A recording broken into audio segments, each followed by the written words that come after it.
ઉમરેઠમાં મારા માસી એટલે નીલાક્ષી હર્ષદભાઈ દવે કે જેમના બાપ દાદાની પેઢીઓથી ભગવાન શ્રી સ્વામિનારાયણ ભગવાન એમના ઘરે જ આવતા વર્ષો જૂની મેડી છે એને ઘર કેટલી બધી વાર ઇન્વાઇટ કર્યું પણ વર્ષો જૂની એમનું એમ રાખ્યું છે પ્રસાદીની મેડી. આ ઓરડીને કશું જ કર્યું નથી, એઝ ઇટ ઇઝ રાખી છે.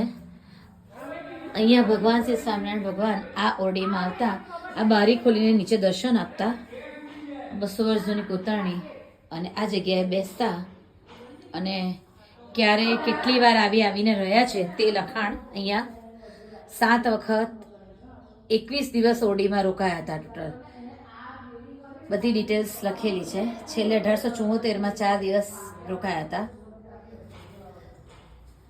અને આ ઓરિજિનલ એઝ ઇટ ઇઝ રાખ્યું છે. અને નીચે બધી ઘણી બધી પ્રસાદી એમના ઘરમાં છે.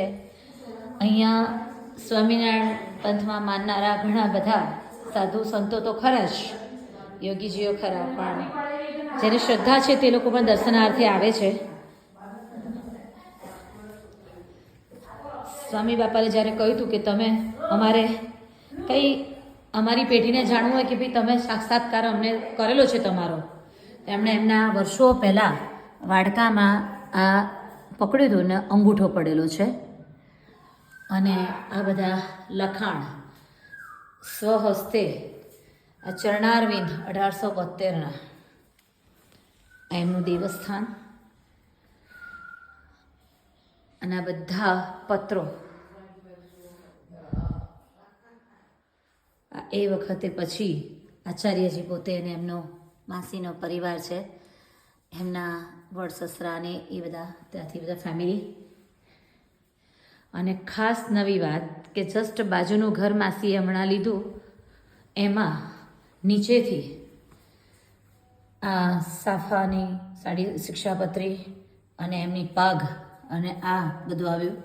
ઘણા બધા સાથે ચેક કરાવ્યું, પ્યોર ગોલ્ડ છે, સોનાની પાઘ છે, અને આ વસ્તુ એમને મળી છે, આ ખેસ છે. આ રીતે